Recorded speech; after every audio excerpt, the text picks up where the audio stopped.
वेद news 24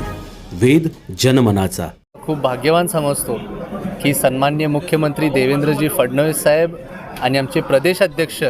Ravindraji Chavan साहेब यांच्या नेतृत्वाखाली आज मला एवढं मोठं पद मिळालेलं आहे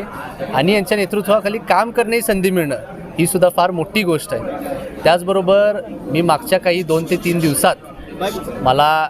पद जाहीर झाल्यापासून मुंबई असेल, पुणे असेल, कोल्हापूर असेल अशा अनेक ठिकाणी भेटी घेत आलो आहे आणि त्याचबरोबर मुंबईमध्ये अधिवेशन असल्यामुळं सर्व मंत्री महोदय, आमदार महोदय, खासदार महोदय सगळ्यांच्या भेटी घेतल्या। सर्वांनी खूप चांगल्या सूचना, खूप चांगलं मार्गदर्शन केलं आणि इथून पुढं आमचं आता युवा मोर्चाचं एक ध्येय जे असणार आहे ते म्हणजे येणाऱ्या 1 वर्षात 1 लाखपेक्षा जास्त आम्हाला सदस्य ह्या भारतीय जनता पार्टीमध्ये नोंदणी करून घ्यायची आहेत, ज्याची सुरुवात काल पुण्यापासून झालेली आहे। मी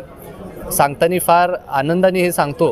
की जेव्हा मी काल पुण्यामध्ये होतो तेव्हा माझ्या सोशल मीडियाच्या माध्यमातून माझे जे संपूर्ण महाराष्ट्र राज्यामध्ये फॉलोअर झालेत त्यांना एक आवाहन केलं होतं की मला आपण भेटायला यावं, आपल्या सगळ्यांची भेट मला घ्यायची आहे। आणि त्या दरम्यान मी बघितलं की ज्या लोकांचा राजकारणाशी काही संबंध नाही आहे ते सुद्धा येऊन माझ्या नेतृत्वाखाली काम करण्यासाठी इच्छुक होते आणि त्या ठिकाणी त्यांनी सभासद नोंदणी सुद्धा भारतीय जनता पार्टी युवा मोर्चासाठी काल मोठ्या प्रमाणात आम्हाला होताना दिसलं आणि इथून पुढच्या काळात सुद्धा आम्ही त्यामध्ये वाढ आणत जाऊ। पक्षाचं जे धोरण आहे ते आता माझ्याकडंच, मीच एक खूप मोठं उदाहरण त्याचं बनलो आहे की युवा पिढीला प्राधान्य हा पक्ष देतो आणि आपण बघताय की सन्माननीय देवेंद्रजी फडणवीस साहेबांच्या नेतृत्वाखाली 29 महानगरपालिका ज्या संपूर्ण राज्यभरामध्ये आहे त्यामध्ये जवळजवळ 30% तिकीट हे 35 वयोगटाच्या आतल्या युवकांना, युवतींना दिले गेले। त्यामुळे खूप मोठा निर्णय हा सुद्धा आहे, कारण युवा पिढी जेव्हा राजकारणात येते तेव्हा त्यांचे नवीन विचार घेऊन येते आणि हा पक्ष एक असा जबरदस्त पक्ष आहे, ऑलराऊंडर पक्ष आहे। मी परवा दिवशीसुद्धा सांगितलं होतं की सर्वांना विश्वासात घेऊन, सर्वांचा विचार विश्वासात घेऊन हे काम करणारा पक्ष आहे आणि त्यामुळे आम्हाला त्यांचा फार अभिमान वाटतो।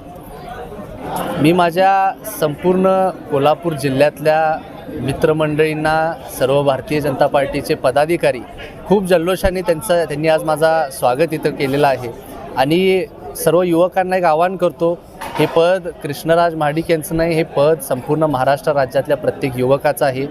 तुमच्यासाठी काम करीन, तुमचा आवाज बनीन, तुमचं स्वप्न वास्तव्यात आणण्यासाठी काम करीन आणि इथून पुढचा जो कार्यकाल असणार आहे, ऑलरेडी आपण बघतोय महाराष्ट्र राज्यामध्ये एक गोल्डन काळ चालू झाला आहे सन्माननीय मुख्यमंत्री देवेंद्र फडणवीस साहेबांच्या नेतृत्वाखाली आणि आता तसंच युवा मोर्चासुद्धा फार अग्रेसरपणे काम करेल आणि एक हेल्दी कॉम्पिटिशन म्हणून आम्हाला फादर बॉडीपेक्षा चांगलं काम करून दाखवायला इच्छा आहे आमची। युवा मोर्चाची जबाबदारी असल्यामुळं तरुण वर्गाच्या प्रत्येक विषयामध्ये शिक्षण असेल, रोजगार असेल, कला असेल, क्रीडा असेल, ह्या सगळ्या विषयांमध्ये आम्ही आता लक्ष घालून काम करणार आहे। आनंदाने हे सुद्धा सांगतो की कोल्हापूर जिल्ह्यामध्ये जे काय मोठे विकास आपल्याला होताना दिसतात हे संपूर्णपणे महायुतीच्या सर्व नेतेमंडळींकडनं झालेले आहे। सन्माननीय खासदार धनंजय महाडिक साहेब आहेत, सन्माननीय मंत्री चंद्रकांतदादा पाटील साहेब आहेत, मुश्रीफ साहेब आहेत, आबिटकर साहेब आहेत, अमल महाडिक साहेब आहेत, राजेश क्षीरसागर साहेब आहेत, सर्वच नेते मंडळी या सर्वांनी फार मेहनत घेऊन आज कोल्हापूरला विकसित करण्याचं त्यांचं जे धोरण आहे हे यशस्वीपणे पार पडताना आपल्याला दिसतं। आणि तसंच आपण जसं म्हणला की रोजगाराचा विषय, IT पार्कचा विषय आपल्याला सर्वांना माहिती आहे की आता शेवटच्या टप्प्यात आहे, परंतु ते करत असताना सुद्धा आज मंगलप्रभात लोढाजी यांच्या मिनिस्ट्रीच्या अंडर आम्हाला आता स्किल डेव्हलपमेंट आणि जॉब फेअर्स हे मोठ्या प्रमाणात फक्त कोल्हापूर जिल्ह्यामध्येच नाही, पश्चिम महाराष्ट्र आणि महाराष्ट्र राज्यामध्ये आम्ही घेणार आहे आणि मला खात्री आहे की येणाऱ्या 1 वर्षात आम्हाला खूप मोठा प्रतिसाद सर्व युवकांकडून मिळेल। न्यूज 24 या चॅनलला लाईक, सबस्क्राईब आणि शेअर करायला विसरू नका।